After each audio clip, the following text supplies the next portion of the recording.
clear voice? All right. So, first of all, thank you, Professor Gupta and Professor Chadha, for inviting me to this faculty development program at Chandigarh University in the Department of English. Professor Gupta was very kind in her introduction of me. So the kind of work that I have been doing of late that seems to focus a lot on what we call language studies. My interest in language studies started with teaching communication skills at VIT Vellore. Prior to that, I was a literature student. I had my master's in English literature, and then MPhil in English. And then once I started teaching students language, I realized that there was a lot that I needed to learn about language itself and language teaching. The basic training that I had in VIT, prior to being in VIT, was not sufficient for me to teach effectively.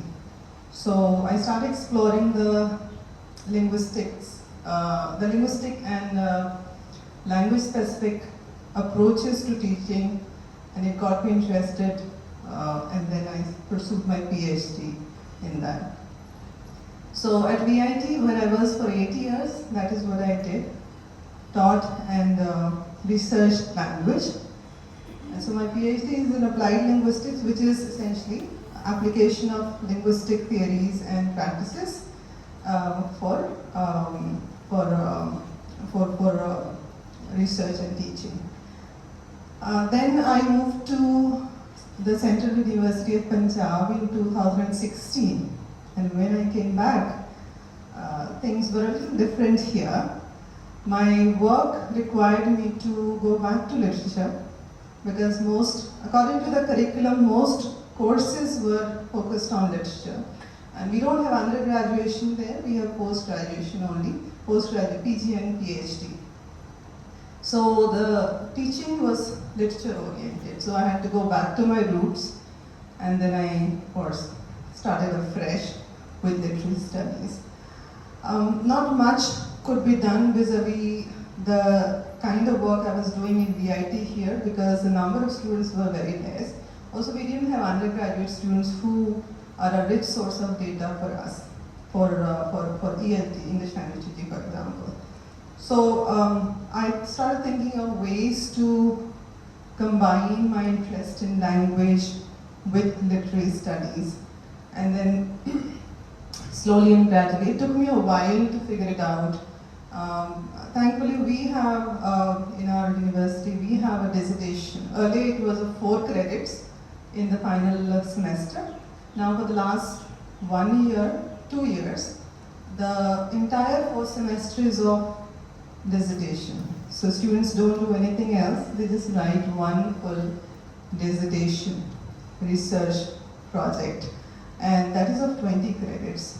So a lot of weightage is given to dissertation. Anyway, so dissertation has been a part of the teaching and learning process. So we could we had students with us, working with us. So those who were interested, I offered courses there. I offered courses in Introduction to Language and Linguistics, Applied Linguistics. So we have the freedom to offer whatever electives we want, depending upon our specialization. So we offered those, I offered the electives that I was interested in. So Applied Linguistics and so on and so forth. And those who chose those electives, you know the drill, right? So those who were interested, they chose those electives, and then they pursued research in that for their dissertation. So luckily I have had students who happen to be some of the best students in the program, and they ended up doing good work. So what do I do when I combine language and literature? Traditionally, as far as English studies are concerned, and English studies, by the way, is not a very old, ancient, domain or discipline. It's pretty recent. People started studying English literature formally only in the somewhere in the middle of 19th century. Okay, the first university, I think University College London, it offered a formal course program in English studies at some point, and in Oxford, I think it was the later part of 19th century where English was formally offered as a program. So English studies is not as old as it seems, because it's very popular across the world. Doesn't mean it's one of the older disciplines as such. So since the beginning itself, we have noticed thus that dichotomy between language and literature. So people are asked to choose. Those who choose to study. Now English itself is a language. Right? What we do in English departments mostly is study English literature. Right? But the term itself refers to the English language. So we study literature in that language. And now things have become a little more flexible. So we talk about literature, not just literature, but texts in English language. So as a part of that, we move away from just literary texts, that is fiction or verse or biography or any other genre, to all kinds of texts. So now even film is a text. Right? So we have people studying films. Earlier, they began with the adaptations. So we wanted to see how a particular text was adapted from, let's say, from the print version to its performance version. So film studies started like that in English departments. Now people don't bother about the adaptation part, they just study film by itself. And we now see the idea of text is now a very broad spectrum idea. So we incorporate here all kinds of creative works. So we incorporate film, we all incorporate theatre, so we incorporate, if we could, even lyrics, performance, that are performed by singers, not necessarily written and published, but just written and sung. So we have somebody like Bob Dylan getting Nobel Prize in Literature 4 or 5 years ago. Right? And there was a little outrage about that as to how he could be. He was a performer, he's a pop star, rock star. How could he deserve to be a Nobel Prize winner for literature? Anyway, so the idea of text has expanded now in English, we know that. So we include almost all kinds of text. But still it is limited to what we call the creative texts. So texts that are what we call creative outputs. What about the other kinds of texts? Do we incorporate other kinds of texts as well? For example, do we incorporate social media posts? Do we call them texts now? Yes, ma'am. We do call them texts also, but do we study them formally in English departments? We don't yet study them formally in English. At least they're not a part of curriculum yet. People might study it for the research, but they're not a part of curriculum yet. Right? So therein comes the role of what we call language studies. Of course, when it comes to language studies, no text is beyond the scope of study. We study all kinds of texts. Whatever requires the use of language is the text that is suitable for analysis. For example, my students, PhD scholars, one of my students is studying what at that time was Twitter posts. Now it's called X. So she's studying Twitter-based data, humorous posts on Twitter during COVID times. So anything related to COVID, but with the hashtag humor, jokes, so on and so forth. So that is how we sorted the data, and she's doing her PhD. She's in the last phases of her PhD now. Another student is studying newspaper editorials on climate change. So the newspaper editorials themselves,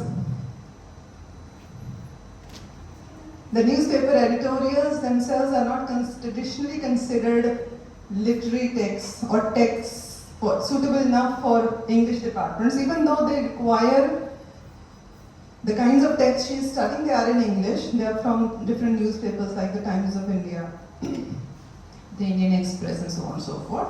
They are in English. The usage of English language and all its aspects can be studied. So she studies, she is carrying out a discourse analysis of these texts from eco-linguistic perspective. Then there are students who have studied all other kinds of data sets, not necessarily literature. Some have studied literature as well, but from a linguistic perspective. So the point here I'm trying to make is that as far as investigation of text is concerned, English departments are now becoming open to all kinds of usages of English language.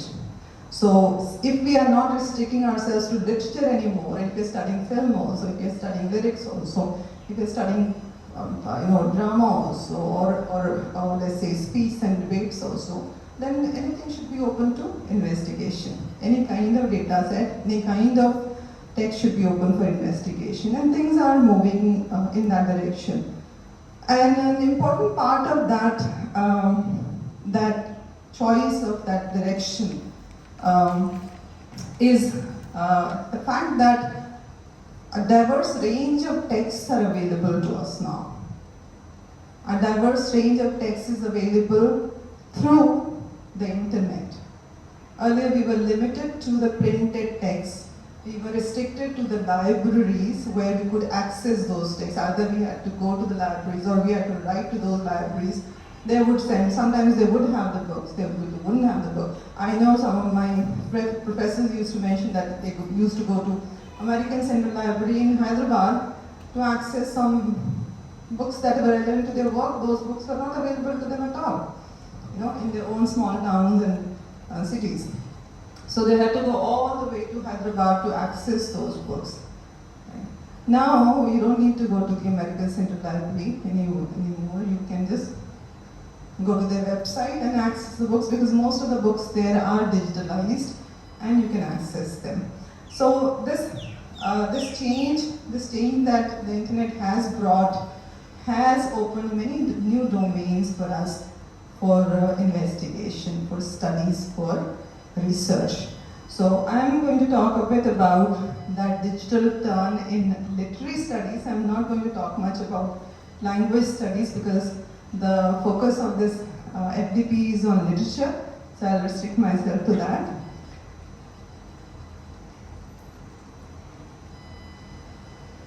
So the digital text, what is it like when you think of a digital text? Please feel free to ask the question if you have any.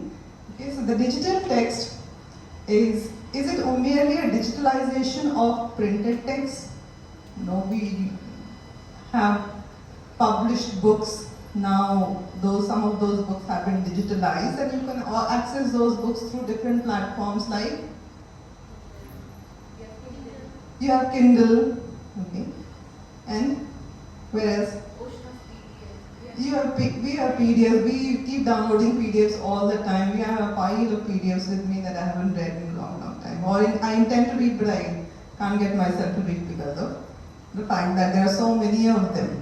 Okay, so there was a time when it was a mere digitalization of the printed text. So you have the printed text, you convert them into this digital version. Not you, somebody else does that, but you access it in its digital version as it is. So there won't be any transformation, much of transformation as such. Okay. So when we convert a printed text or a text that first was available in its printed form to its digital form, what does it do to the text? Does it add value or does it reduce value? That is pretty subjective, but then what do you think? I think it adds value. It adds value. How does it do so? Sometimes we are not able to read the books as they are maybe costly or untechnological, say that they are not accessible to us. But through the digitalization of text, we can access them through several apps. Even though we have certain apps which read the books So in that, as far as the monetary value is concerned, Kindle started with almost free books. Now the price is as much as the print version. They're pretty smart. So if you look at the price of the text, it's the same. Maybe a difference of 10 or 20 rupees, but almost the same price. So as far as the purchasing of books is concerned, they're not cheap or cheaper as such. But then we access a lot of these texts through PDFs. We download from websites where they're available for free. LibGen being one of those websites, you may be aware of that. It has been a lifesaver for a lot of scholars. So, so value addition for some, but does it also reduce the value of the text? How? I think it reduced the value for the writers and the publishers. In what sense? Because, like, for example, there are some research books which we can access from LibGen, and You can keep sitting, please. You don't understand. so it was like expensive. But if we access from LibGen and all, we can download for free. So I think, like, for them, it little bit reduced the value. So it denies the author his or her royalty from the book, say? Yes. For the publisher, it probably denies them the profit they might make. For the authors, a lot of us have sympathies, but for publishers, very few have sympathies, especially the high-end publishers of academic texts. Okay. We'll talk about that maybe at some other point. Yes, that is true. But as a reader, now how does it add or reduce value for you of the It text? takes away from the experience of reading a book. Like when you hold a book, you have something tangible to touch and read. So that digital media takes away from that experience. Absolutely. A lot of us feel that way, that we need to feel the book in our hand, we need to be able to flip the pages, we need to be able to mark it and so on and so forth. We want that tangible experience, right? But the digital text does not provide that. Things like Kindle, we have those tablets, right? What do we call those? E-readers? The e-readers. The tablet also is called Kindle, right? So that it tries to replicate that experience, but it's not exactly the same thing in case you're using it. Then, and that is very true for older generation like mine. A lot of my colleagues don't like the digital version. They say we will take a print out and read if we need to, but we won't read the digital version. We can't stare at the screen and not struggle with the comprehension and so on and so forth. So they prefer that, but younger people, at least in my experience, a lot of them read only through the laptop. One of my research scholars, she said she doesn't have a single printed book with her. She is almost finishing her research, and she does not have, not single, but she doesn't have that many printed texts. So how do you read? She said, I read it on the laptop. Everything she reads, whether it is through pirated websites or purchased books, everything she reads on the laptop. A lot of my scholars and students do that. They prefer it that way. They don't want to carry the print text. I'm not saying it's all pervasive, but that's what a lot of people seem to be telling me. My personal experience has been that I have also avoided digital version initially. But then I found myself under circumstances where I could not, I'm in the habit of reading while lying down towards the end of the day. Then I found myself in a condition where I could not do that. I could not keep the lights on because kids were little and they needed to sleep, and if I keep the lights on they would be disturbed. So I had to switch off the lights. Then I switch on my phone and I read, because you have to read before you go to sleep. So I read and then I finish my quota of reading and then I go to sleep. That is where it started about 10-15 years ago. And now I'm quite comfortable with the digital text. I have access to Kindle books. I have a web app called Cloud Library where I have access to loads and loads of books. And I sometimes find it much more comfortable reading digitally than, but that is only for fiction. That is what we call leisure reading.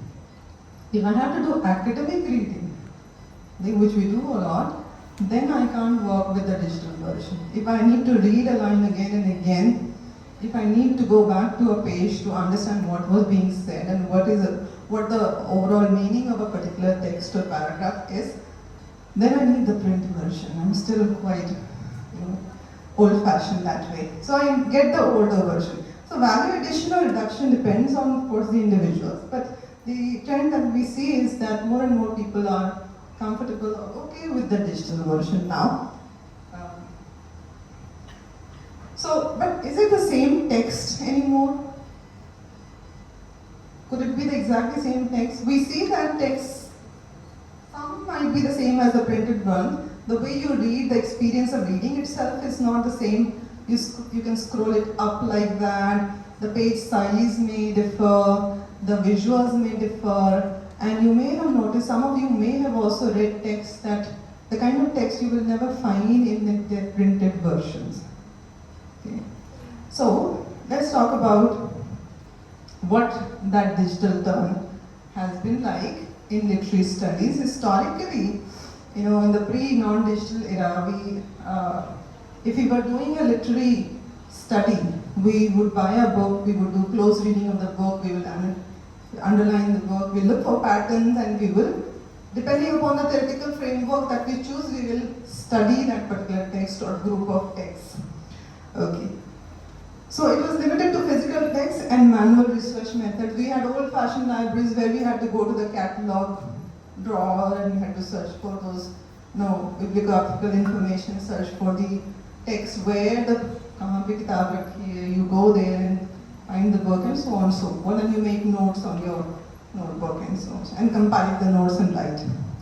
But then, ever since the advent of internet and digital humanities, you may be familiar with the term that digital humanities is quite fashionable these days. Digital humanities. It seems a lot of people are doing digital humanities, but there is no consensus about what exactly digital humanities are. Okay? Even in India, a lot of people seem to be doing what we call digital humanities. Everybody has their own interpretation of what it is, depending upon what they're doing vis-a-vis that. So if I could claim, I can also say I'm doing digital humanities because I'm dealing with digital text. I'm looking at aspects of those digital texts, and I'm doing methods that are digital in nature, or I'm using tools that are digital in nature. So I'm also doing digital humanities. For some, digital humanities means creating software, creating tools that you can use to analyze literary text. For that, you need to learn computer programs, especially you have, I'm sorry, I'm not able to recall that. What is the most popular digital program people learn? And?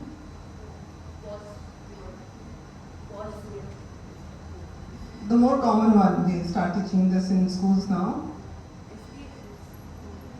SQL?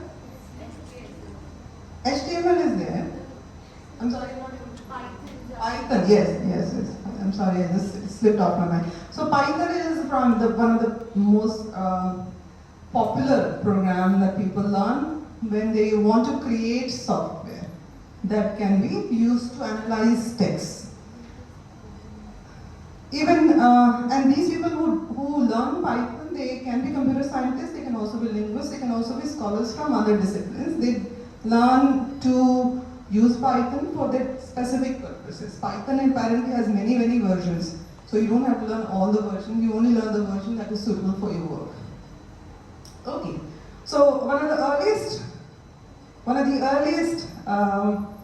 projects in creating a digital version of text, digitalized version of text, was what we call the Perseus Digital Library.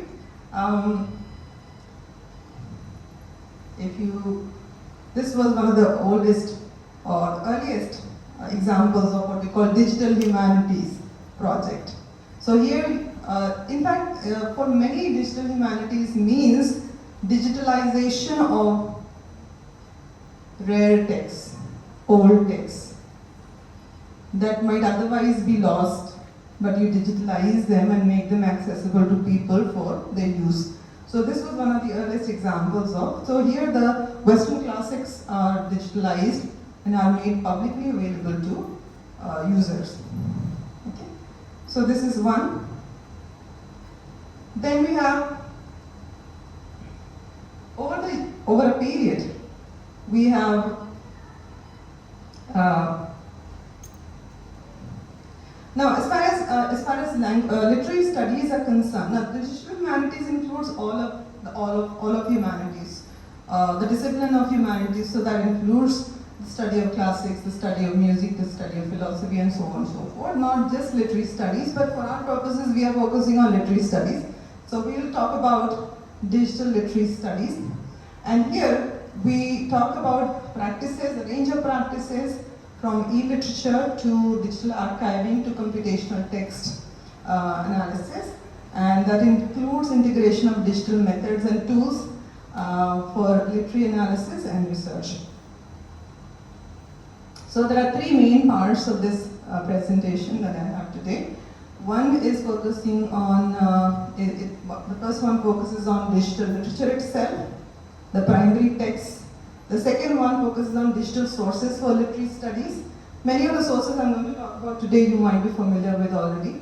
And the third one is research methods and tools for literary research. The specific digital tools and digital methods that require digital tools for literary research. So the first one, digital literature.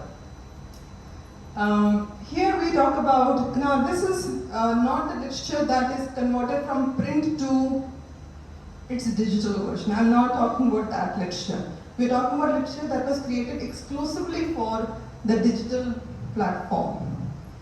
Okay. And you may have read some such literature already. Where do you come across such literature usually? Wattpad. We have Wattpad, yes. Fan fiction. Fan fiction is a great example of digital literature. I hope we are familiar with what fan fiction is. Fans writing versions of their favorite text. So we have, for example, Harry Potter is a whole range of the Harry Potter series is a whole range of fan fiction. So here it is created especially for digitally, and it is distributed and consumed digitally. And you may not find a printed version of these texts at all. Okay. They are characterized by hyperlinks, use of hyperlinks, multimedia, and interactivity. So some of the key features are these. They are very interactive in nature. You start with one point, you move to another point, and it takes you to something else, depending upon what choices you make. The first time I came across digital literature, it was fascinating, because we are very used to linear text. So on a printed page, if you start from here, to understand what is on the 10th page, you have to read the rest of the 9 pages. You can't read on the first page and read it on the 10th page and make sense of what's happening on the 10th page. Right? You need to read the in-between pages to understand what's happening on the 10th page. But in the case of many examples of digital literature, you start on the first page, and you will be given choices on the first page. For example, now it doesn't have to be the first page itself, it could be other pages also. On the first page itself, there will be many choices you will be given. You click on one hyperlink, it will take you to one version of the text. You click on another hyperlink, it will take you to another version of the narrative. So the action is not predetermined. Of course, predetermined in some ways, but you can change the narrative depending upon what you prefer. The story is not, I won't say it's not fixed, but it's pretty flexible in many ways. The choices made by characters depend, maybe actually the choices you make. Right? So you make a choice and the character will act accordingly. Okay? So it's a very dynamic text per se. I'll show you an example of that. One of the earlier examples of it. So the narratives are non-linear. It's not as if non-linear narratives are specific only to these kinds of literature. Non-linear narratives are also, you can also find them in other traditional literature, also printed text. Also, for example, James Joyce's Ulysses is one such text where the narrative goes in different directions. You start mediare and then you move in different directions. It's not a very linear way. Make a beginning, middle, and end, that kind of structure. So the structure. Stream of consciousness novels were like that, for example. But here, this digital literature is characterized by non-linear structures. Otherwise, it won't be much fun, to be honest. So, also it requires active participation from the reader. The reader is not just a consumer there, sitting and reading, but also making decisions, has choices. Okay. And on what basis do you make those choices? You have preferences, you have temperament, you have at a given point in time you want things to happen in a certain way, so you make choices based on that. In fact, that itself is a full-fledged area of study. Academic research. People do research on what kinds of choices readers make. In fact, reader response theory we have heard of, but you won't see a lot of people doing research in reader response theory. I don't know anybody who is conducting research using what we call reader response theory. So there is a producer, there is a text. We focus on the writer's biography, writer's influences, so on. So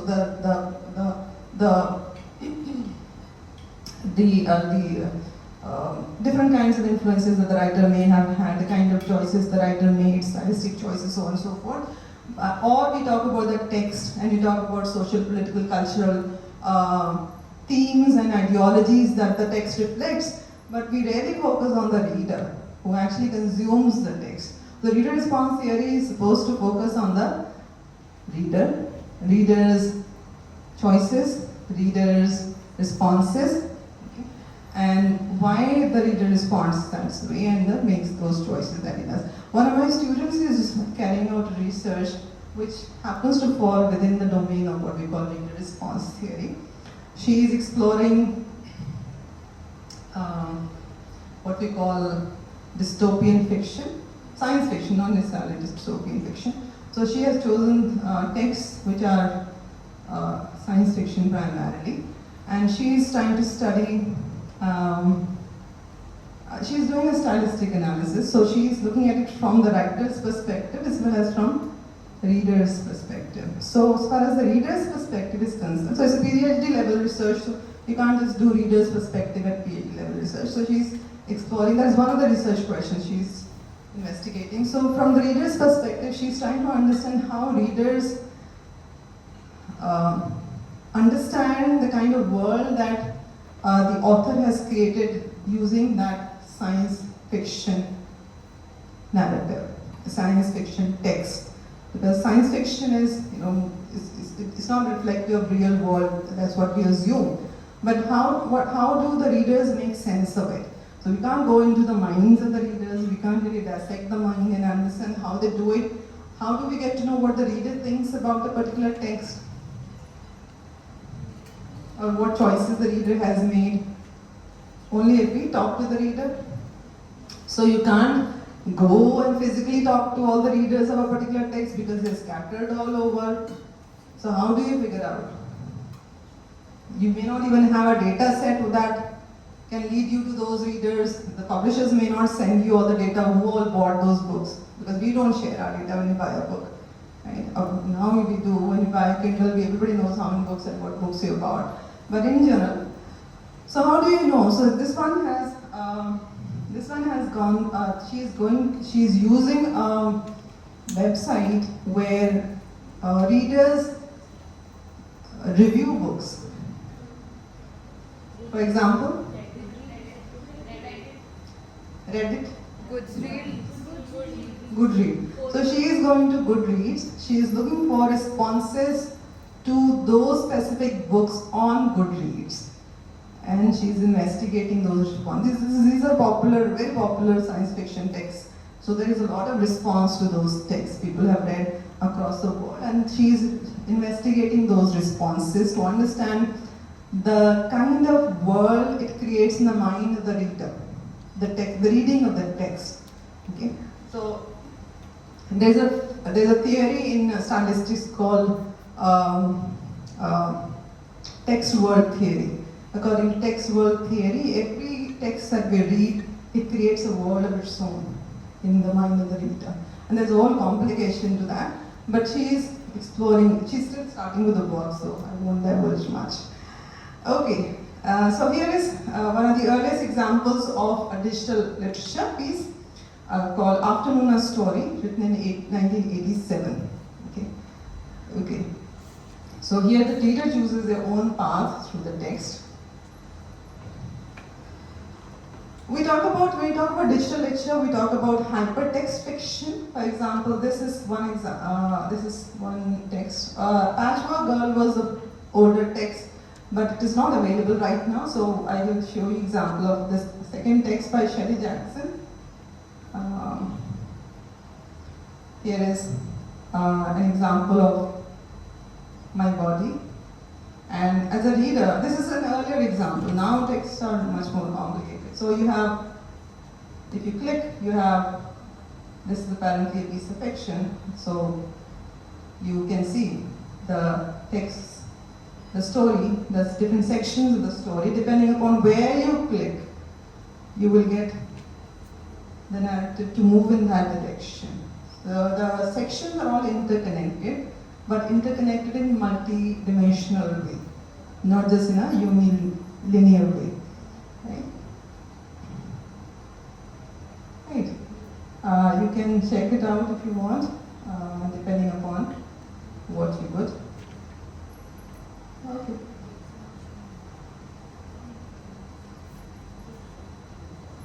So on and so forth. Right. That is one example of what we call the digital literature, the hypertext fiction. Interconnected sections connect. Ma'am, actually we are unable to see the example. I think we are clicking it from here, but we are not. Okay, I'm not. Okay. Oh, I thought it was visible. I'm so sorry. Okay, I will show you from here. Because the presentation is not a part of it. One second.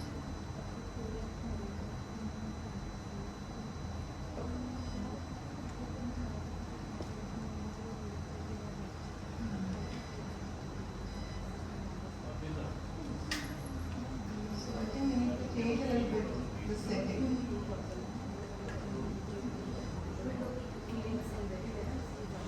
I need to be able to show my entire screen.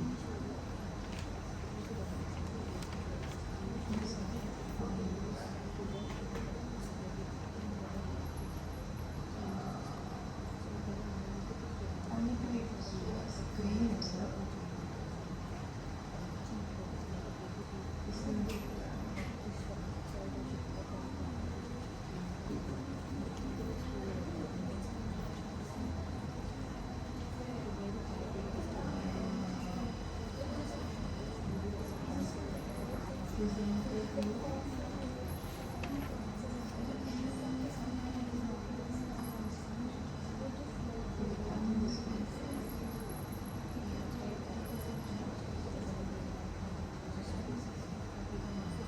Can you do that for me?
you very much.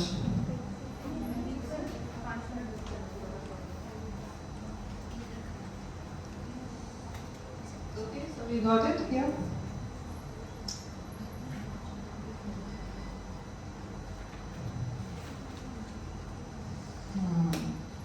Can you make it presenter view? Presenter view.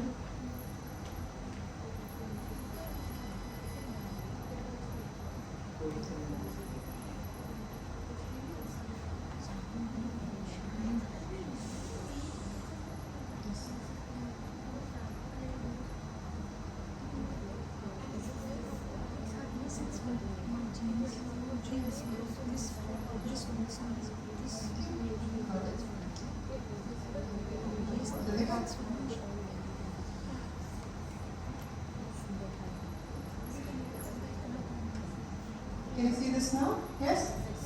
Right. Okay. So I was showing you an example of digital literature, hypertext fiction. This was one of the examples. So you can begin here. This is an older example, so it looks a little ancient, but still functional. So here is a person writing about my body, apparently. So we click here. This entire text is about knees, for example. The entire story revolves around knees. Okay. Then you can see hyperlinks here. You click hyperlinks and it takes to you another aspect of the text. And so on and so forth. It takes you back and forth depending upon word choices, where you click. Of course, you don't have unlimited choices, but yes, found. Okay, back to right. So we have another type of digital literature, what we call interactive fiction. This is more like a game, video game. And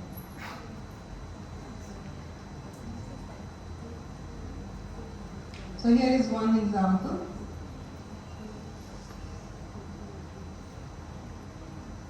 I won't be able to play this because it is purchase only, you need to buy.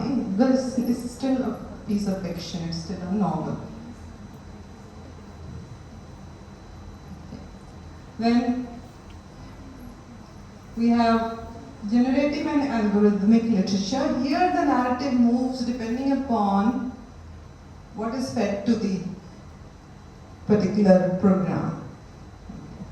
So, depending upon what kind of algorithms are available at a given point, and most of the narrative is non-repeatable. So if you read the story in a particular way today, when you read it tomorrow, it won't be the same story. Not the exact same story, there will be changes in the story. Because in the meantime, other people may have read the same story and may have, depending upon what they chose in that particular story, the structure of the story would have changed altogether. Okay, it's a generative AI-based fiction, depending upon what is fed, how AI works, So generative AI works, depending upon what data set it has available, the responses may be affected by that. Similarly, depending upon how the reader read it and what kind of responses the reader gave to the text, the narrative might change. A lot of what we call manga, the digitalized version is like this, and many others. In fact, a lot of people don't read printed and regular fiction anymore. They just read that kind of fiction. One of my students, she is very fond of manga. So I asked her, why did you study that for your PhD? So she said, I don't want to spoil my pleasure. So I read that because for fun. If I start studying it, I will not be able to enjoy it anymore. So she is studying something else. Okay, as such, digital literature is the future, if I can proclaim that. Okay, and there are going to be various versions of it. There is going to be VR element, virtual reality element, augmented reality element, and it will change the way we read literature. The immersive experiences will greatly affect the way we read and respond to fiction, or any literature, in fact. Okay. And more of us are reading now digitally. So that is for us privileged ones, but there is a great digital divide out there as well. A lot of people do not have access to the internet, and they in fact don't even have access to printed text. So we can't make generalized claims about this. However, as far as technological advancements are concerned, it is quite fast. Okay. Though one problem with digital literature is the preservation of it. Unlike books you can buy and keep them safe, the digital literature might change as per the dictats and needs of the person who writes it, or the person who preserves it, or the servers available. People say the server is full, isko delete karo. And you never know where you might find that text again. For those of us who have seen the evolution of internet, in fact, a lot of content from the early 2000s is not available anymore. So we don't see the same things anymore. When I started with the emails, I started with Yahoo Mail. Then when Google Mail started, it came out, we shifted to Google Mail. And then I forgot about Yahoo Mail altogether. For years I did not use it, and at some point apparently they sent me a mail saying, either you save your mails or we'll delete it all. I was careless, and all my mails on Yahoo are gone. I don't have a single copy of any of those emails, hundreds of emails on Yahoo. And that is how fragile the ecosystem still is vis-a-vis digital data. Okay, secondly, we have the second component of my talk is digital sources for literary studies per se. Many of these sources, as I mentioned, we are familiar with already. These are digitally accessible materials that provide analysis, commentary, or scholarly insights on primary literary texts. They are important for literature reviews, theory application, and historical context analysis. So we can talk about two kinds of resources. One is scholarly database in the form of academic journals, and then we have books and literary websites, and then digital archives and libraries. Some of these sources overlap. They contain one element or the other, and they combine two or more of these elements. So as far as scholarly database are concerned, we are familiar with JSTOR. JSTOR is quite useful for literary studies especially. And it includes a lot of historical texts, older texts as far as literary analysis is concerned. Most other websites, they contain only the contemporary analysis. So JSTOR also has scanned pages of older scholarship on literature. That is one advantage of JSTOR. Of course, it is a paid service, so we need to have access to it. If the university doesn't provide it, then it can become very expensive. Then there is Project Muse for literary research. Are you familiar with Project Muse? I assume most of you sitting here are research scholars. Please? So Project Muse specifically are for the humanities and social sciences, especially for the humanities. They are wonderful. We can use a lot of resources here.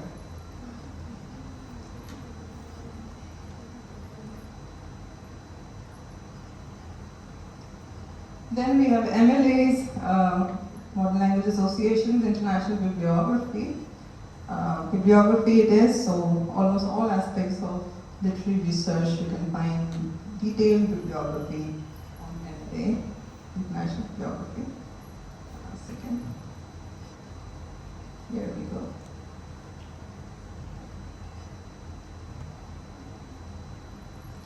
Loads and loads of it. Of course, I'm not going to explore this right away. That will take time. Then, of course, we have the good old Google Scholar that has always been very useful to us.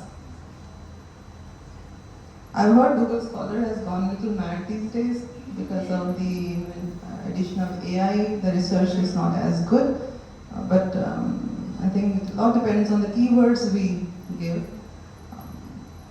And still, I think it's pretty useful, quite useful as such.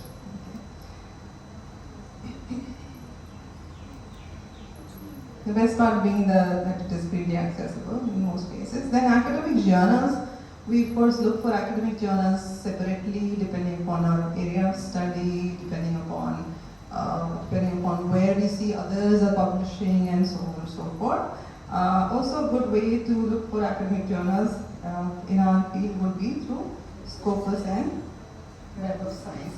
Now Scopus and Web of Science traditionally are known to be databases for the natural sciences. If you look at the collection there of research, you'll see that it is natural science heavy. Almost 90% of the research included in both Web of Science and Scopus is from the natural sciences.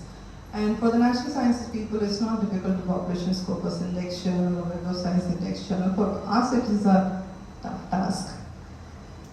Now things are changing slowly, but they haven't changed as much as they should. From across the world, if you're looking for journals that publish literary research, you can of course do refined research from here. You can come across all those. So I hope we are familiar with how to refine the research. You have your subject area you can mention here. Arts and humanities, if you want to only focus on, let's say, arts and humanities, miscellaneous, and language linguistics, fiction and literary theory. So you can put your list of journals here. Okay, some of these seem like they are journal purpose. But then you can get a good list of journals, very comprehensive list of journals that are indexed in Google Scholar. And then, in fact, most journals are now digitalized. Paper printed journals are rare now. So digital resources come in handy that way. On Web of Science, similar tools can be used to look for the specific kinds of journals that we want. Specific kinds of journals that we can search for. Where is the Arts and Humanities here? You can see Arts and Humanities is just one entry amongst all the long big entries there. So you can look at all these journals. From India, how many Scopus Index journals do we have in literature? For Arts and Humanities, the result says there are about 1,533 journals.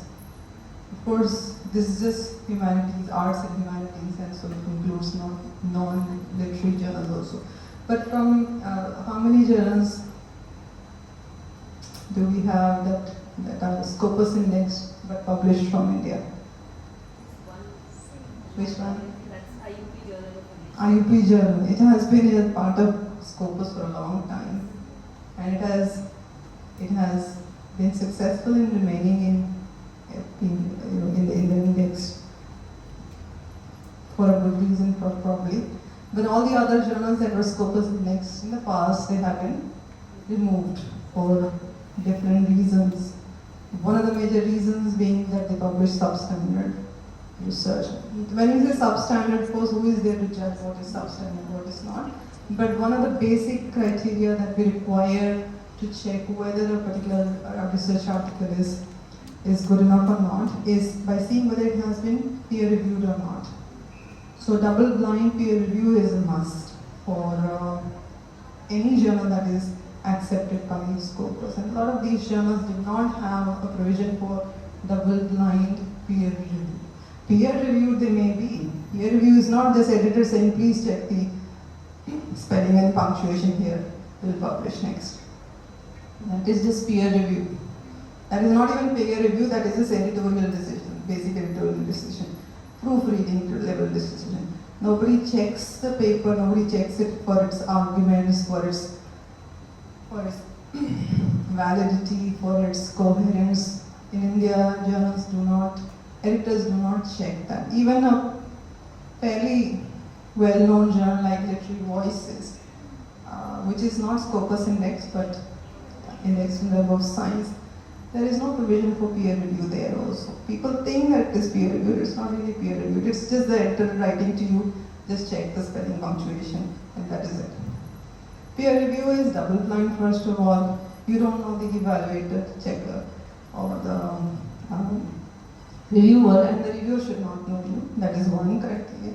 Secondly, the review should be detailed review with a commentary on every aspect of the paper, not just accepted, not accepted, or so on and so forth. It has to be on every aspect of every component of the article, including especially on methodology, validity of the methodology, that the reliability of the data, and the strength of arguments in discussion section. Only then it is considered proper peer review, something that people do in the natural sciences in general, and even to some extent in the social sciences. Right, so here is that. Okay. DOAJ is directory of open access journals. You may be familiar with that. Also, open access journals are the journals for which you don't have to pay if you want to read. If you want to read. The person who publishes may be asked to pay, but for you, the reader, for you and I, the readers, we don't have to pay to read those articles. Okay. And we have, of course, Google Books, and we have other databases where manuscripts are available, texts are available. If you are interested in these areas of study, you can explore these. You don't have to get the printed text. You can access the digital text, and they're very interactive digital text. They're not just photograph of a particular page. They're interactive texts. You can do a lot of things depending upon your research question. Okay, so we have very popular the Internet Archive. If you don't find anything anywhere, you'll find it in Internet Archives. A few months ago, we were looking for a text that old ancient text. So one section of Vasyan's Kama Sutra that will be incorporated in one of the texts, one of the syllabi on gender studies. So we were looking for that particular text. We couldn't find it anywhere, but we could find it there on Internet Archives. It was pretty much there. So, Perseus Digital Library we have come across already, and we are also familiar with Project Gutenberg. Again, here if you don't find anything anywhere, older text-wise, you'll find it on Project Gutenberg. Okay. It has been one of the oldest databases, in fact, as far as internet history is concerned. When there was nothing, there was Project Gutenberg. And there is Hathi Trust Digital Library where you could get a lot of resources. For us Indians, it sounds funny, isn't it? Hathi Trust. Why would anybody name a trust after a Hathi? But there is an actual Hathi on the logo itself. You see? If it opens, I can show you that page. It's probably taking some time. So you could use this this is also a pretty interactive database. You could use tools to explore the text in a very pretty smart way. Okay. These are specialized literary archives or databases. For example, there is a Walt Whitman archive. You have all the literary texts, handwritten notes, letters, everything by Walt Whitman here. For many authors available, I'm just giving you some samples. Okay, there's William Blake archive, which is very interesting, especially if you're interested in William Blake's poetry.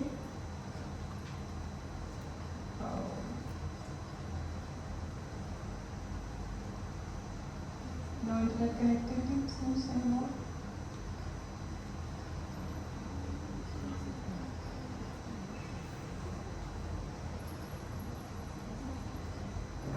Can you connect to the internet, please, somehow? Because it seems my connectivity is not functioning. Where do we go to?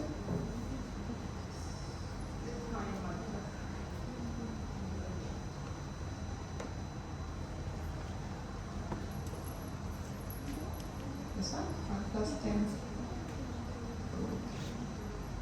Can you type it?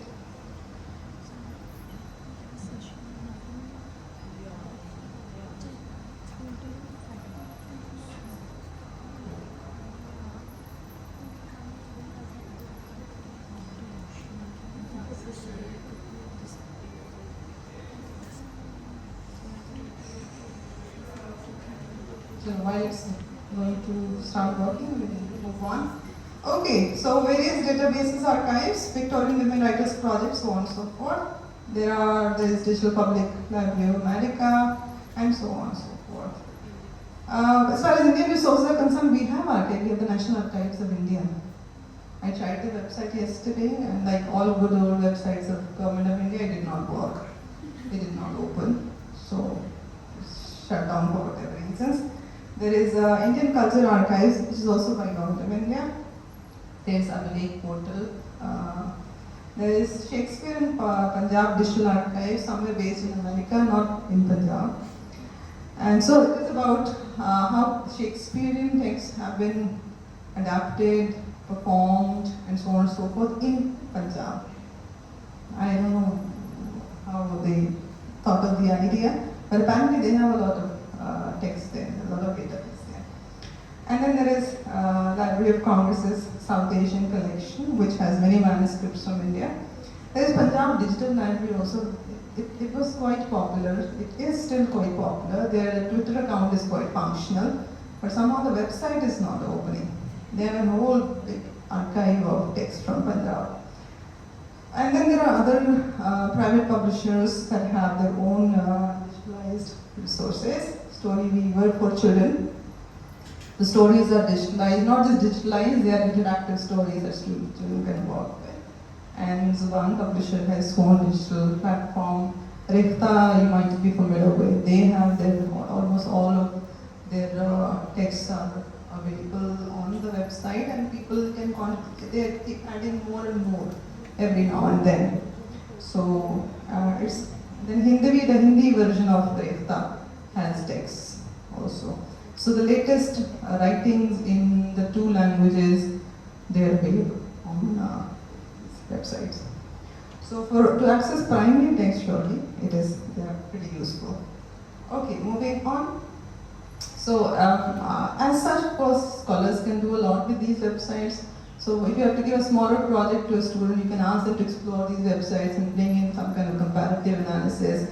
For example, you could ask somebody to look at how Shakespeare's influence could be seen on different editions and adaptations of his play across different time periods, and so on and so forth. If somebody is exploring the evolution of American folklore, they can look at the DPLA website and access the resources there.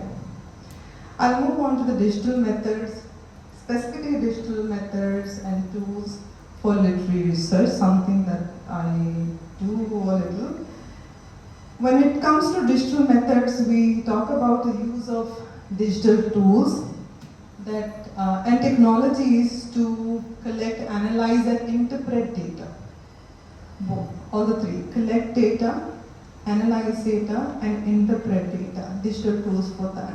Now, I know that those of us who do literary research, we do not like, a lot of people, some people I know, they do not like the use of the term data for literary studies. They say it is not data, it is just text. Because the term data seems to remind them of numbers. When we think of data, we think of numbers somehow. Or we think of some kind of information from the natural and social sciences, not from literary studies or something. We don't associate this with creative writing as such. But when it comes to academic research, data is a very common term. Any piece of information that could be used for analysis is data. Data can be quantitative as well as qualitative. It doesn't have to be necessarily quantitative in nature. There's qualitative aspect to data as well, that we forget oftentimes. So we talk about tools and technologies used to collect, analyze, and interpret literary text. Now the aspect of interpret is pretty controversial vis-a-vis digital humanities as well, especially for literary analysis. There is this understanding that the digital tools can be used only to collect data, to some extent analyze data, but not for interpretation of data. Because interpretations we humans do. Okay? Machines are not yet capable of interpretation, and that is our specialty. Apparently, we read, and we read not just in a vacuum, we read in a context. So if we read a text, so we are not just reading the words, we are also reading what the words are talking about, the social, cultural, political, historical context, personal context of those words, and happenings in a particular text. So that the machine may not be familiar with, would not be familiar with, and we are supposed to be. That is where the human intervention is required. This machine is not capable of that. So when it comes to the digital humanities, one of the major debates within the domain of digital humanities is with respect to whether the digital part of humanities, or the digital epithet that we attach with the humanities, is competent enough to tell us what the text is like. Or it is that we are only talking about tools for data collection and data analysis. So there are some who look at the digital humanities with suspicion. They say machine's intervention is not a good thing to happen to literary studies. The machine will take over. The machine will, that is the nature of successful machines, they take over. That is the fear that we have, that is reflected often in science fiction, dystopian fiction, that the machine will take over. So here also in the digital studies, digital literary studies or the digital humanities, there is this fear that the machine will take over. Humans will just say, do this, machine will do everything, including interpretation. Then what is my contribution as a scholar? What do I do? Do I just read and tell this is what the machine has done? Or do I have a role to play? So that has not happened yet, but there's a fear that it will happen very soon, especially with the advent of generative AI that is going to happen. Then where do we place the humanities as a discipline? The humanities thrive on interpretation. Okay? And that interpretation is not necessarily based on empirical evidences.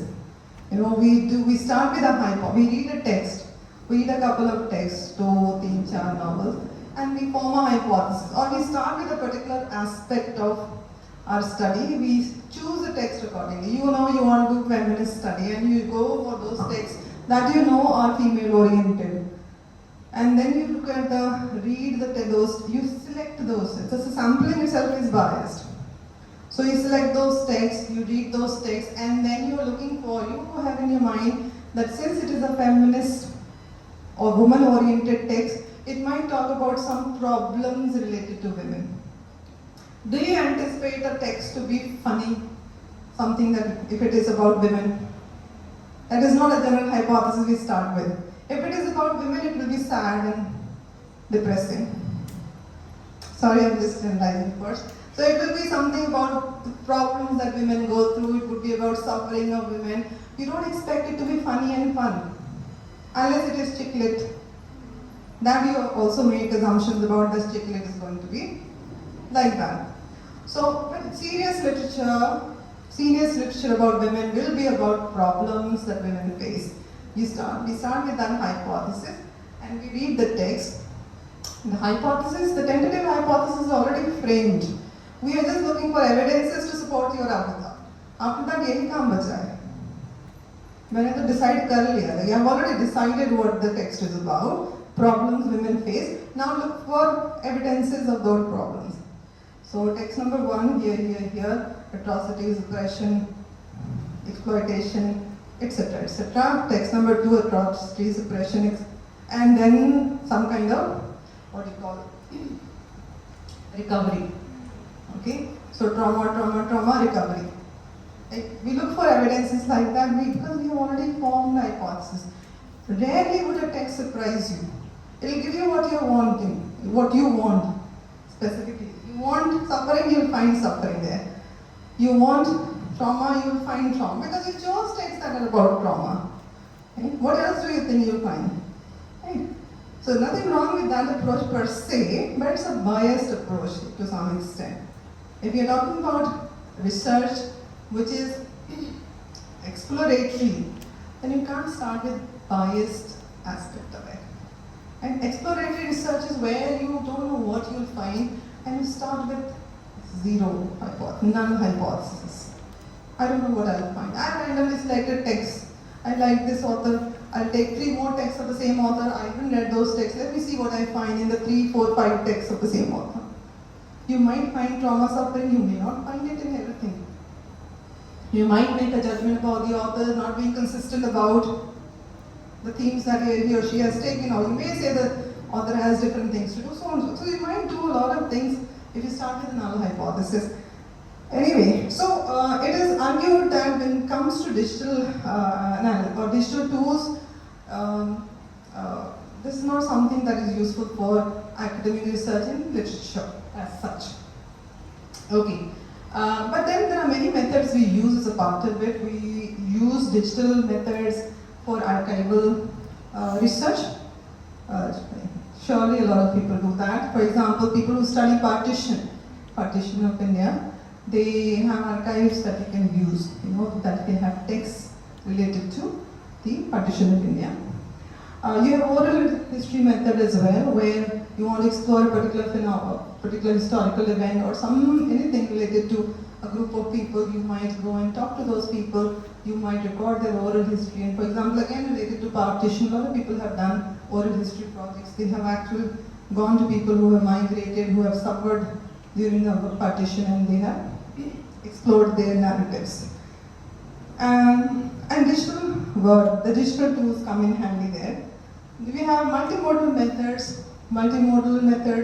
If something is multimodal, that means it has many modes of expression. So you don't have just the text, you have a visual also. If it is a digital text, it may have a sound also. Right? So it appeals to all the 5 senses. Not the tongue yet, because we can't taste the text yet, but many other sensory aspects are included. And then the qualitative quantitative method. For both, we can use digital tools. I'll talk about some of those in a while. So some of the key tools require you to do visualization. You can do visualization of your data. I'll talk about that in a while. The text can be analyzed for patterns.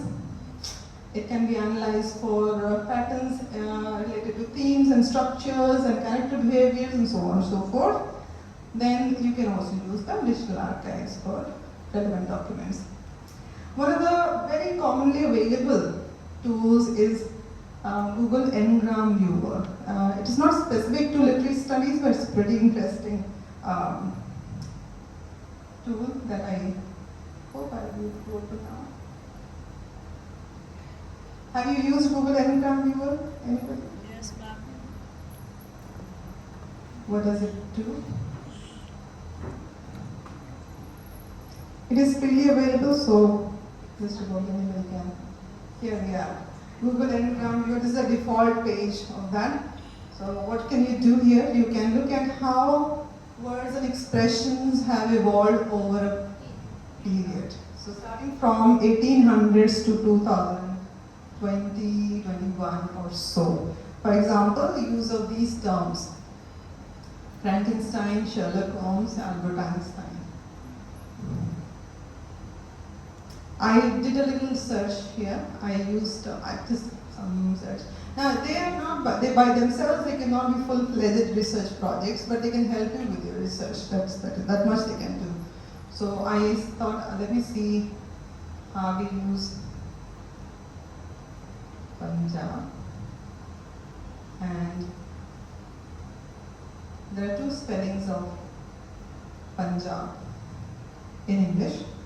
So P-U-N and P-A-N. I thought I'd check how they have evolved. So the first spelling is pretty popular. In all the data that Google Books has, this is data from Google Books that Google has compiled. So this is the occurrence percentage, the whole percentage in all the data set. This is the percentage of this frequency, the use of this particular word. So at some point it increased and decreased. The reasons you can talk about using other tools, using other texts, but the patterns show that there has been a variance. And the second spelling, Punjab, you can see, it has been used less frequently as compared to P-U-N, P-N, but it is still in use. That is interesting. Still people use that. Where would people use that? The university's name is still The PA. university's name is still P-A-N. What about the one that is in Pakistan? That is P-U-N.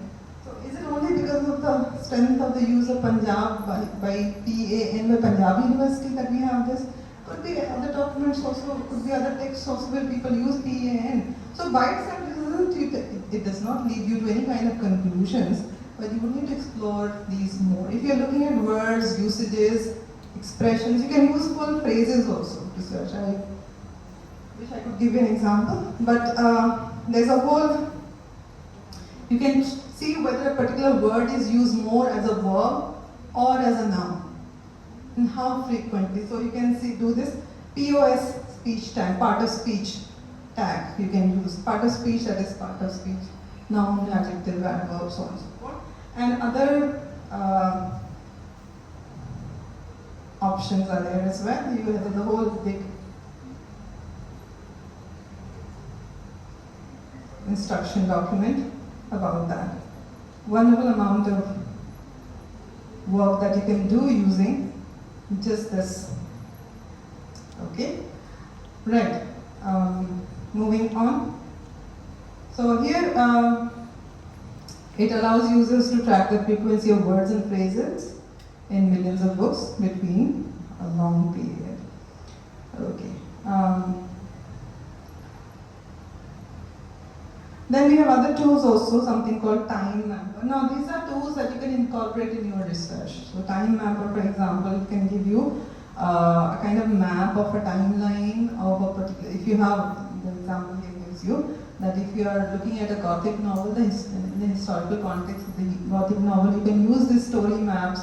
The first tool, you can use it to give a visual representation of all the places that the incidents took place, all the character went, especially if the movement is an important aspect of your study, then you can do a visual representation of that. There is Tapor also. It helps you in, it gives you a database of,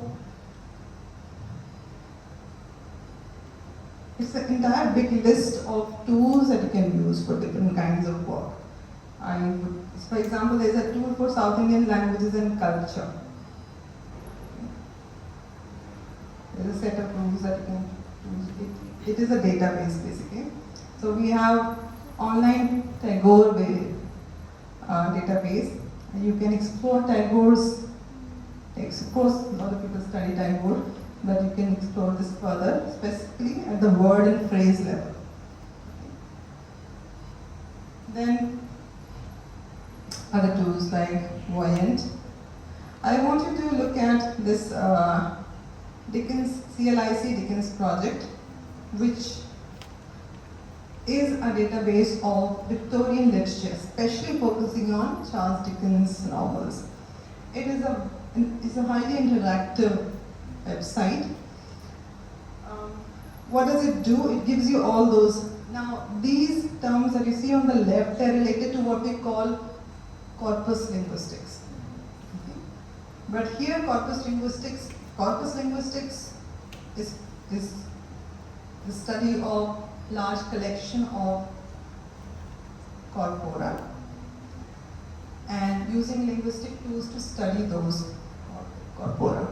So here the text, now as far as linguistics is concerned, as I've already established, no text is bad text. All texts are good enough for study, including literary texts.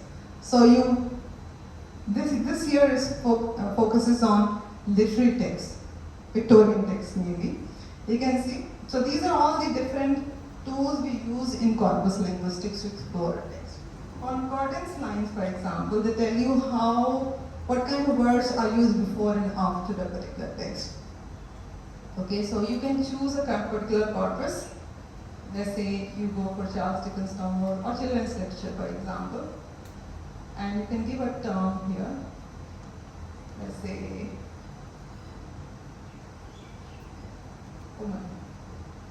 And there are other options also. You can explore that.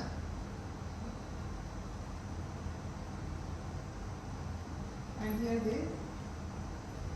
you see, these are the results for the term woman in children's literature during the Victorian period. This you see, what you see here, they are concordance lines. So these are lines in the context of which that particular term exists, occurs in that particular set of text. So what we can do, we can see what other words go with woman, for example, before and after. You can choose a combination, or otherwise you can explore by itself. For example, we will make a hypothesis that with the term woman, you often find adjectives that refer to her physical appearance. That is a tentative hypothesis I will frame, especially in the 19th century. We are familiar with what the condition of women was, especially also in England, in the 19th century. So my hypothesis is that women were not respected as much, at least not presented in a respectful manner or not in a valuable way. So my hypothesis will be that the terms that are used with the expression or frame the term women, they are somehow probably descriptive in nature, talking about the physical appearance or temperament. So you might want to explore that, and you can check. I wish I could use the tool that way. You can see what other terms come with the term woman in that. And you can, looking at the particular collocation, we call that collocation, what words go together. In linguistics, corpus linguistics, we believe that words do not dwell in isolation. They always keep a company. Some words go together. Or words choose other kinds of words, or some certain kinds of words always go together. For example, the difference between handsome and beautiful. We don't say handsome woman, though handsome can be used with women, for women, but we don't usually, we say beautiful woman, not handsome woman. Okay? But woman has to be, could be anything. So how is that frequently used? Now this is a very general purpose example. In a classic study that was conducted in Lancaster University, a group of people studied how immigrants were described in newspapers. So they carried out a corpus-based study, and they started with the zero hypothesis, no judgments in advance.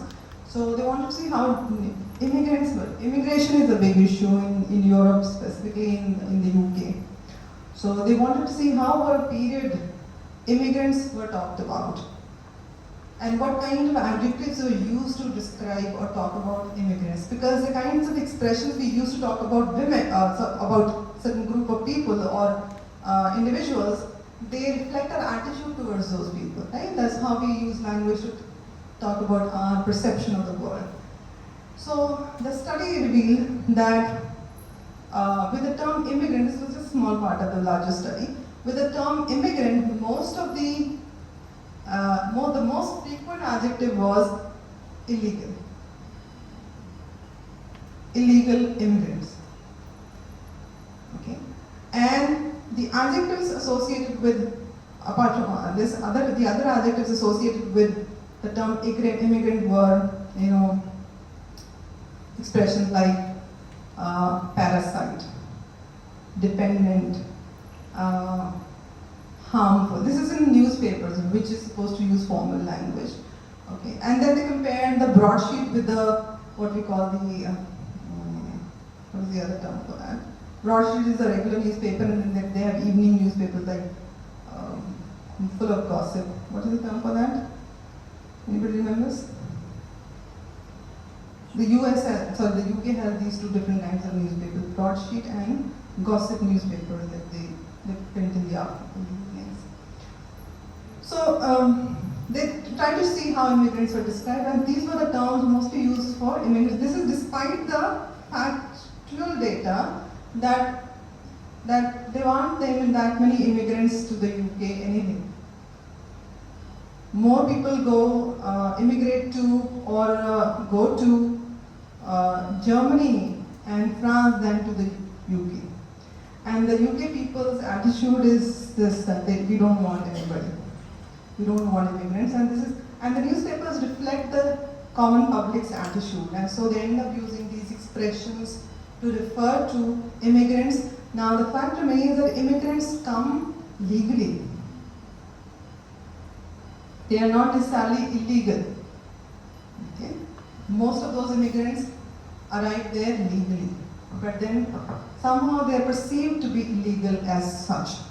So the longer study, I hope you will be able to access at some point.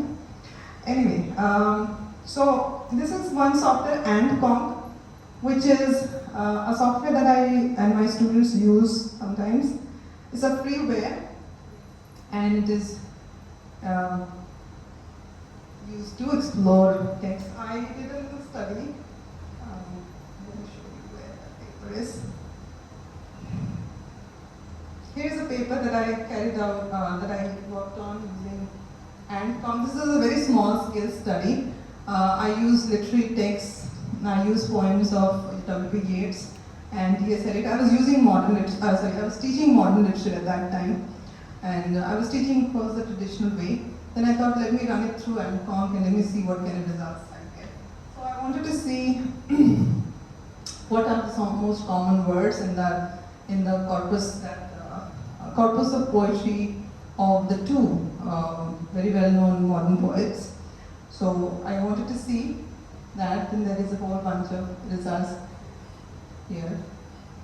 This is the word frequency, the most frequent words. The most frequent words tend to be articles, prepositions, usually. So this is expected because they are used pretty frequently in any corpus. Then you start looking at nouns, verbs, and adjectives. The content words are the words that we need to focus. So you want to see what words are used more frequently. Frequency by itself is not a reflection of importance of that word, but it does denote that it is required or it is used for certain kinds of expressions. Okay, so frequency does tell a lot about what the text focuses on. So we look at nouns, we look at verbs, and we look at adjectives and so on, and adverbs depending on what you're looking at. So on and so forth. I want to show you something that my students have done as a part of their term paper.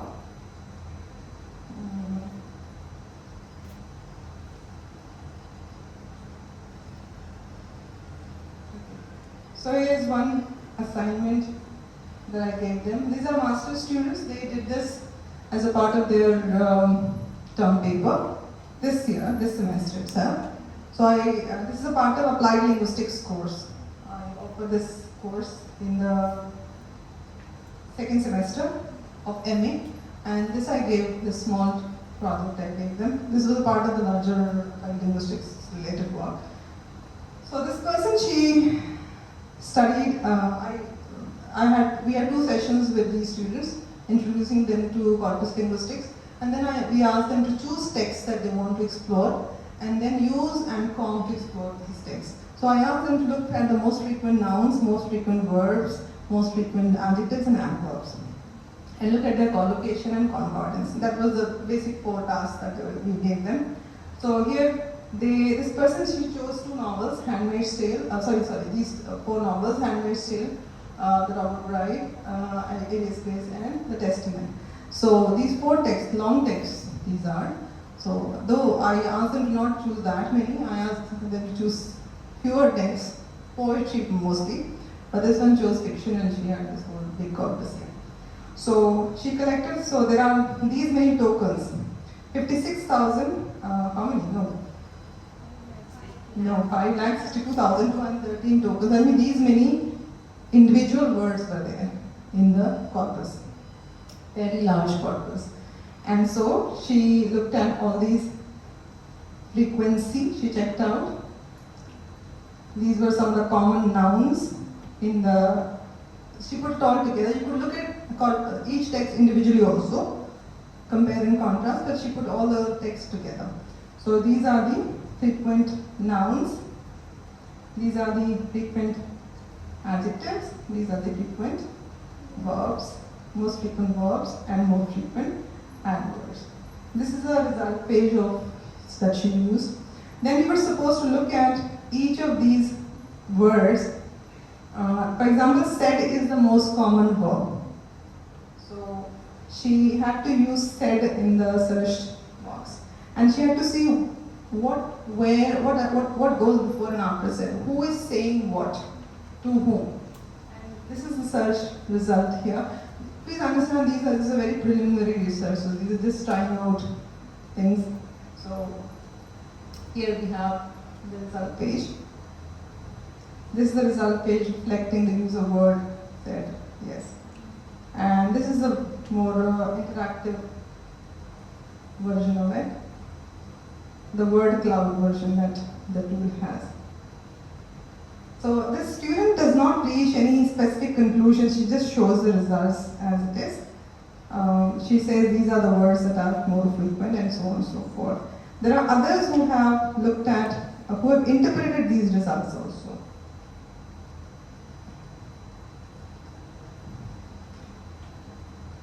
This one.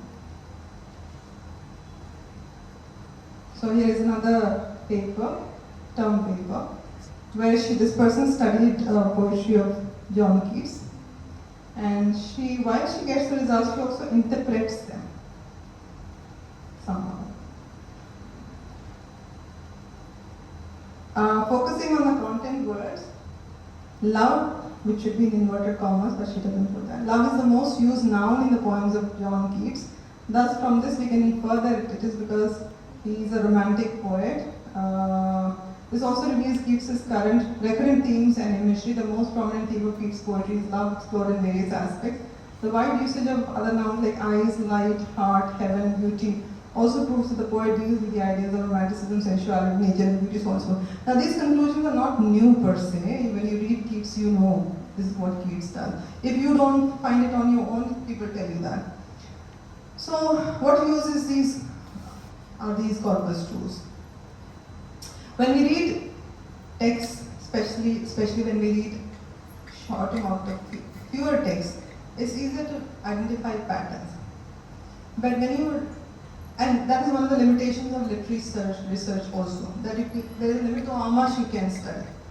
For example, if a novelist has written 25 novels, we would not choose all the 25 because it says too much, we'll study only 5. Okay? Of course, that is alright, perfectly alright, but what if you want to study all the 25? You say, oh, it will take too much time, so I probably can't do that. But there are ways in which you can probably accomplish that. You can use either corpus-based tools. The limitation is that you can look at only words and phrases and patterns.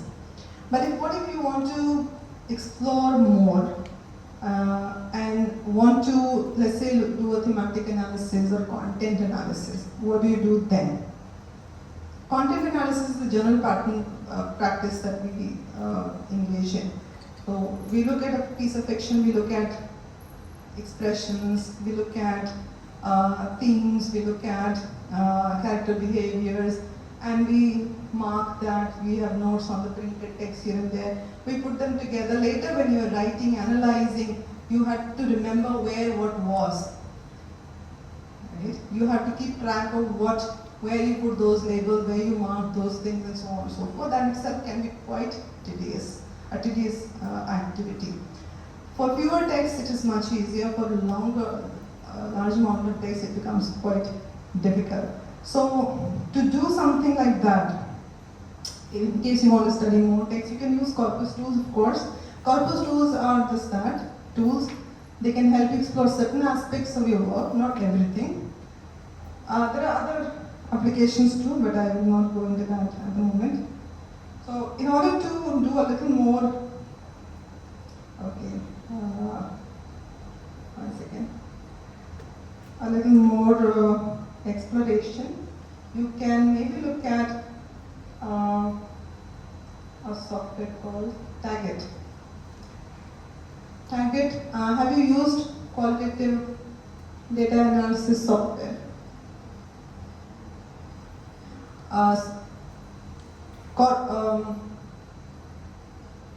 Software like Antcong, there are many other software, corpus literature software. They are considered software that help you with quantitative data analysis. But there are software that will help you with qualitative data analysis as well. Now, when we talk about qualitative data, we are essentially talking about what kind of data? What is qualitative analysis? Quantitative is something that can be converted into numbers, frequencies, etc. So with qualitative data, you detect, okay, you detect patterns. Do you convert them into numbers? You can convert them, but you don't do that. Okay? You work with the text as it is, and you look for themes, you look for patterns, you look for all kinds of patterns related to the text, depending upon your theoretical approach. Okay. With content analysis, we open a book. Okay. So we open a book and we read the book once, twice, thrice, 5 times, 7 times if needed. For PhD level work or for anything that is of similar nature, we are required to read multiple texts. We are required to look for. Now, in research, you can get away with guesswork. In literary research, a lot of people get away with guesswork. So they do make assumptions, they look for examples, they find one example and they generalize based on that example. I'm just again generalizing it. So they might say the protagonist's voice was not heard by her father. Okay? And you look for that example. You notice that a couple of times, that the father did not listen to the protagonist, what the protagonist said, and you might find 2 or 3 examples of that, and use those 2 or 3 examples to substantiate your argument that the protagonist was not heard by, listened to by her father. It is possible that you may have missed instances where the father did actually hear or responded in a way which was not very explicit, and you may not have noticed it. What do you do in that case? Is your research biased then? Is it incomplete? Yes. So just because we are scholars of literature doesn't mean we pick and choose. This is something a lot of people do. They just pick and choose examples that fix their hypothesis, that support their hypothesis, that fit into the framework they have already made. That is one of the biggest shortcomings of literary research and very common across the board. So your example, your argument needs to be empirically supported. The empirical evidence is in the text. The text you will read, but there is a limit to the human mind. You may not remember everything while you are providing that example or substantiating that particular argument. So, it is possible that you take something but also miss something. So what do you do in that case? A lot of us really, in the past we overlooked this. But it's not happening anymore as such, especially because we have ways in which we can make sure that our argument is sufficiently supported while using all the available evidences in the text, especially if you have studied a lot of text. Now, for something like that, we have qualitative data analysis tools. So we have, for example, I've uploaded the guide here. And now here you need to have a digital text, first of all. You can't work with the printed text. Any file, PDF, doc, etc., you can upload. That is one of the many software available.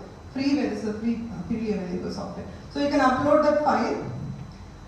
And what can you do? You can tag aspects of the text that you want to explore.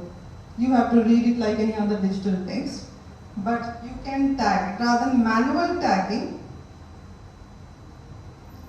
let's say this is the introduction. So let's say in the guide, how many references to God, because the text focuses around spirituality and to some extent religion and spirituality mostly. We want to explore that aspect. So you want to see how many, a very simple question, how many times God has been mentioned. So, or where all God has been mentioned. You can do a little search and you can say, God, let's say. These are the terms. Or let's say you want to see how Raju expresses his love for Rosie. Okay? And you are reading it like you read any other text, and you come across an instance where Raju expresses his affection for Rosie. You select that particular expression, you tag it as romance. Then you want to see where Raju, I'm simplifying it, it's not as, so where Raju expresses anger against Rosie. Okay? So you read the text and you find that example, you tag it as anger or different versions of anger, frustration, so on and so forth. So you have read one text, you have read another text, you have read let's say 5, 7, 10 texts, and you have tagged the entire set of texts like that. You have put it all together. Now you want to look at certain patterns. You want to see expression. Let's say you're looking at a theme of oppression in feminist texts. So you will mark those instances where oppression actually takes place, expressions of oppression or acts of oppression. You'll use different tags for that. Once you're done with all the tagging, reading and rereading, then towards the end, when you're sitting down to analyze, you can just use that tag, oppression. Physical oppression, let's say, one tag. Psychological oppression, one tag. Verbal abuse, another tag. You want to look at instances of verbal abuse, you just type verbal abuse. All instances of verbal abuse will be in one place. And at one go, you can have all the examples in front of your eyes.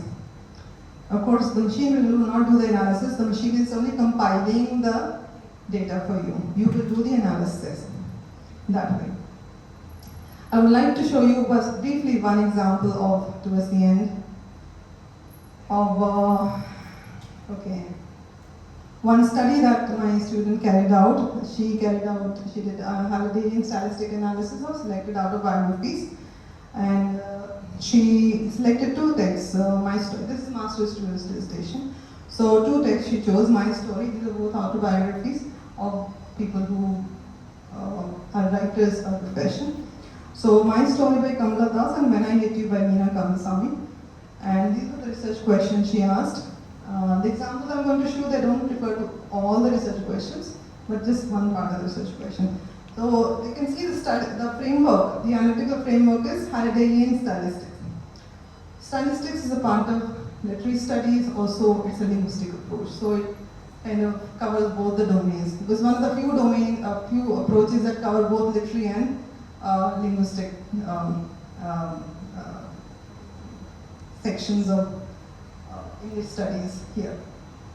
So Halliday was M.A.C. Halliday was a linguist. He proposed a particular framework of looking at language, and he argued that language is not just a system of words and phrases and expressions, but language does not emerge from words, phrases and expressions. Rather, language emerges from the need for which it is required, to fulfill a need to fulfill which it is required. So we kind of turned everything upside down. We usually study, when we study linguistics, we start with phonetics, phonology, so on and so forth, the levels. But he said, no, this is not where we start. We should start from the application part of it. We need to use language, and we choose the structures according to what we need to say or express, not the other way around. So the analysis of language should also start with application.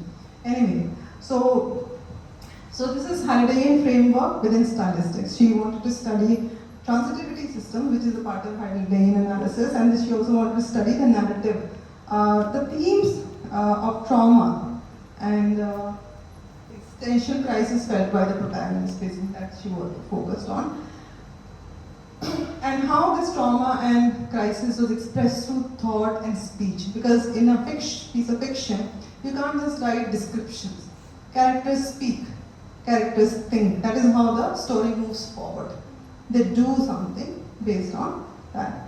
So, and then how the narrative itself was structured, she wanted to study that. So some of the explorations she did. So she used transitivity analysis, speech and thought model by Jeffrey Leach and Nick Short, and also the idea of medicalization of trauma as studied as proposed by APA, and the DSM manual she used for analysis to understand the scientific. See, when we think of trauma in literary studies, we just talk about where the character was traumatized, the character was psychologically, mentally oppressed, and was probably depressed, or so on and so forth.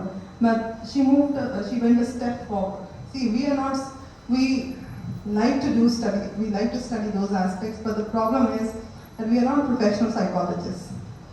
Okay? We are not people who know what exactly makes a particular experience a traumatic experience, or so on and so forth.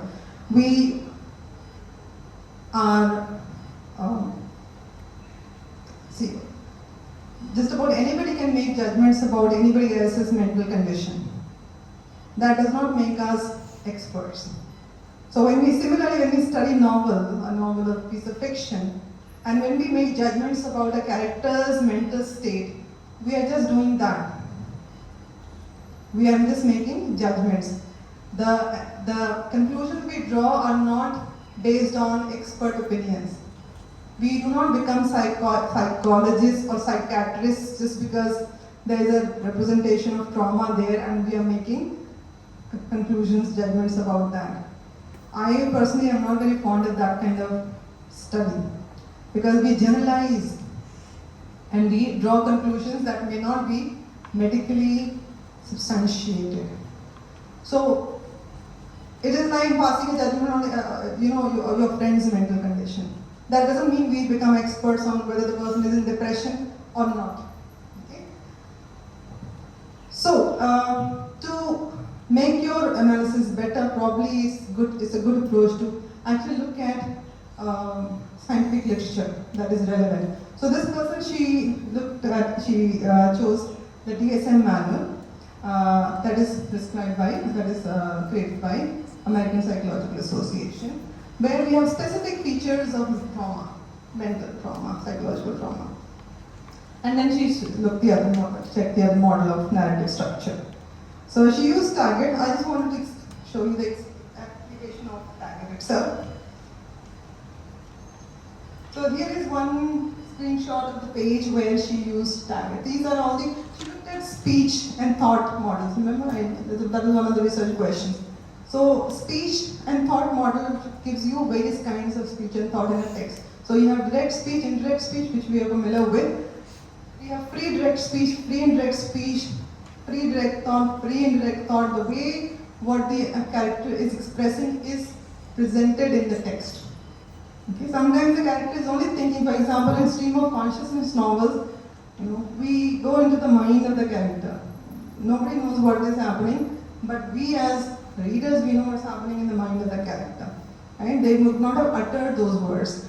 So So she looked at the entire text, the two texts, and she marked those places where she came across different kinds of speech and thought processes. The entire text, she meticulously went through both the texts and she marked. And mind you, this is where, especially the second text is very, it's very rushed. The character is just thinking, the protagonist is. So here is where she labeled it. All those, you can see the labels here. And here are the sections where the expressions are, the results are available.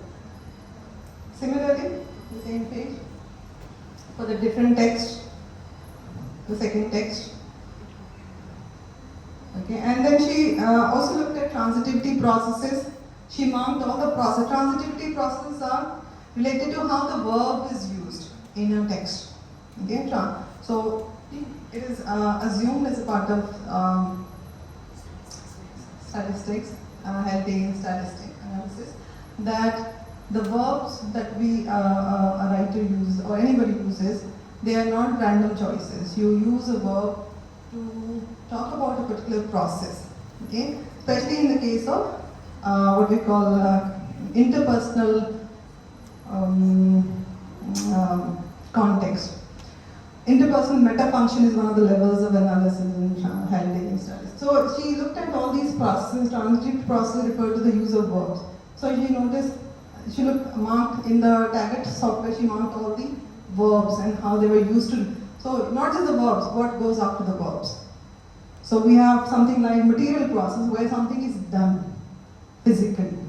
I read a book, for example. So you read a book. The mental process is, that is the expression of your sensory experiences.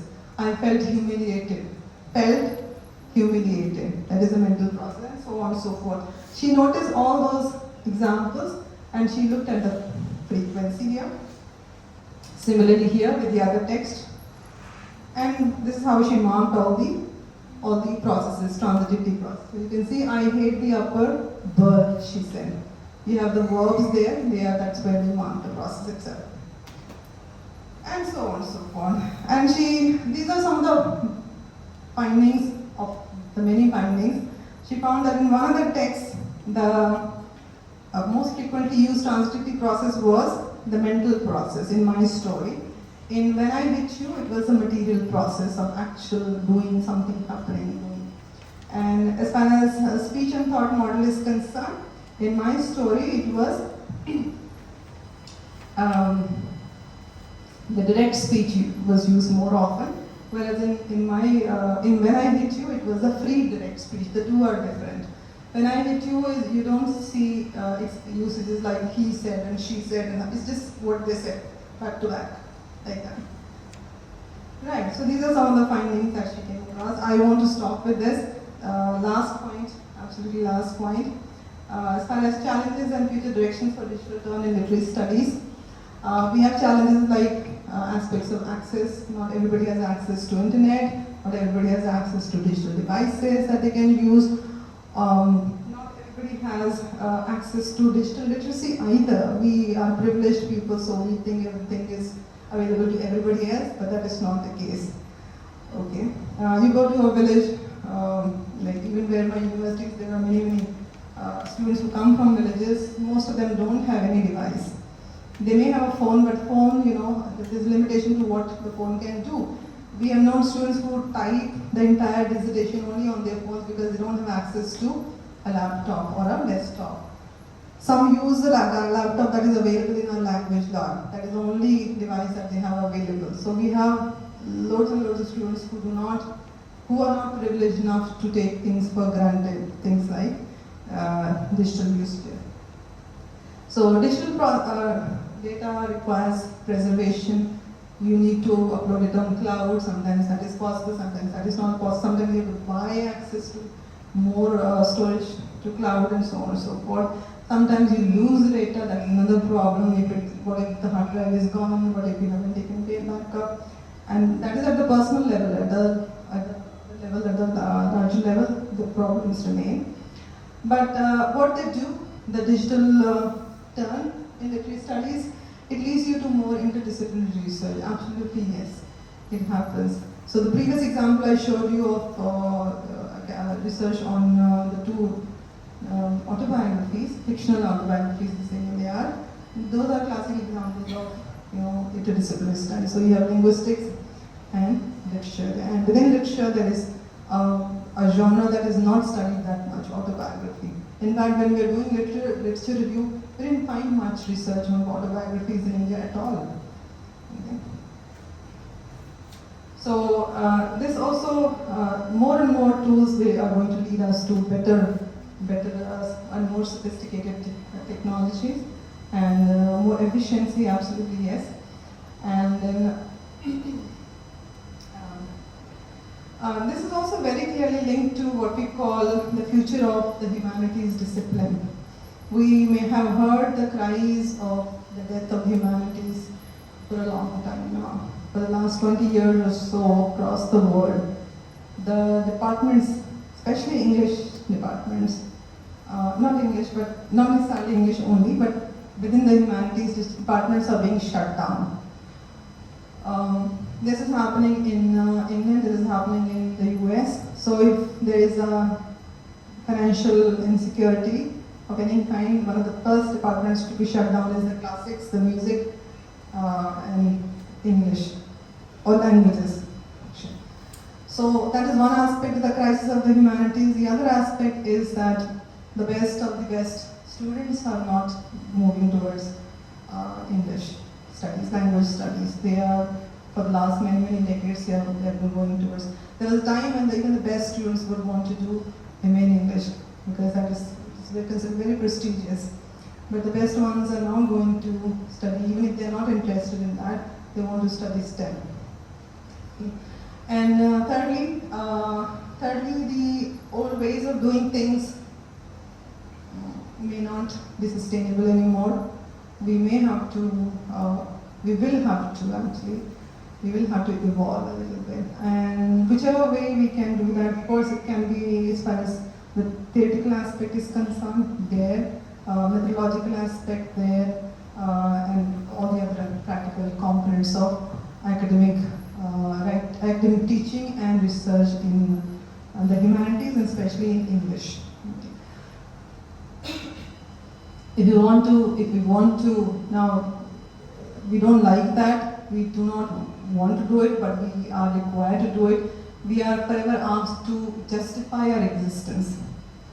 Why should we have a department of English? Why should we have, now in many universities we don't even have English, we have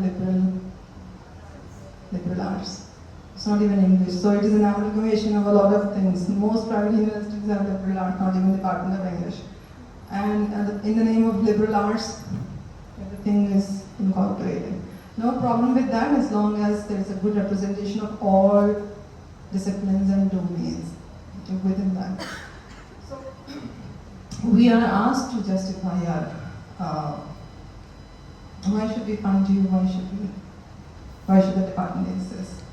Because there is this perception across the board in the case of other disciplines, they think that is what we do. What do? We read stories.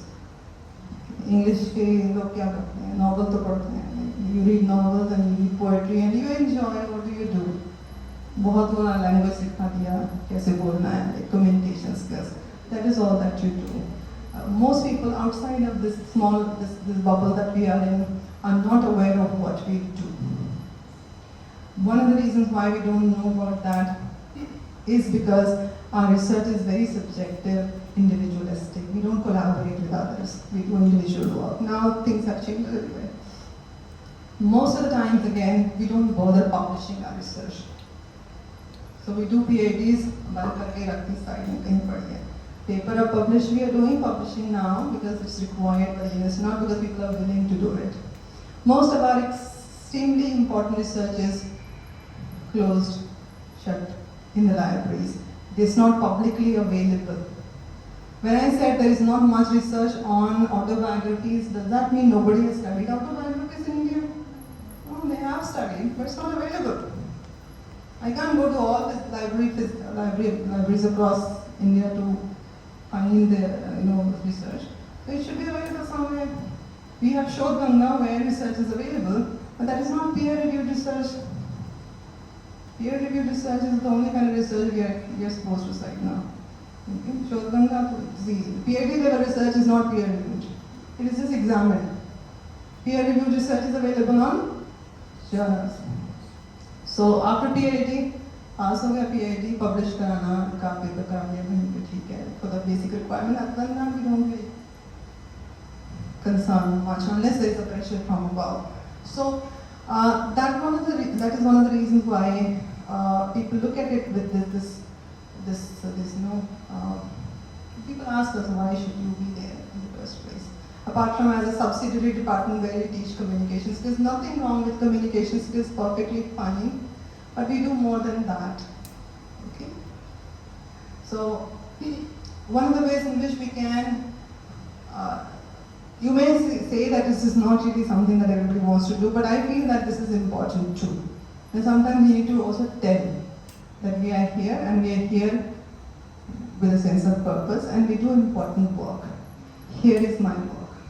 This is what I do. When we digitalize our work, it is available to people, available to others, not just our smaller group or peers. It is available to people across the world. Okay? And when people appreciate it, people cite it, it becomes a part of databases, it enhances the, however superficial, it enhances the status of our discipline also. Okay? That's why if you look at Web of Science, there is one with humanities and social sciences, arts and humanities. Why don't we have an entire range of journals for arts and humanities, proper categorization? No, because not many people publish. They will only give what is published, right? So, I feel the digitalized version or digital turn to literary studies are significant from that angle, that they are important. The sooner we adapt, the better. Okay. Either we do it now or we'll have to do it later. We have started with the adaptations, but we need to be a little more proactive in that. And I'm not saying you universally use quantitative approaches. Quantitative approach is okay too. Within qualitative approach, I think we need to work with whatever is available out there. A lot is available out there. It's just a matter of exploration. With these words, I end my pretty long talk. Thank you very much for listening. Thank you.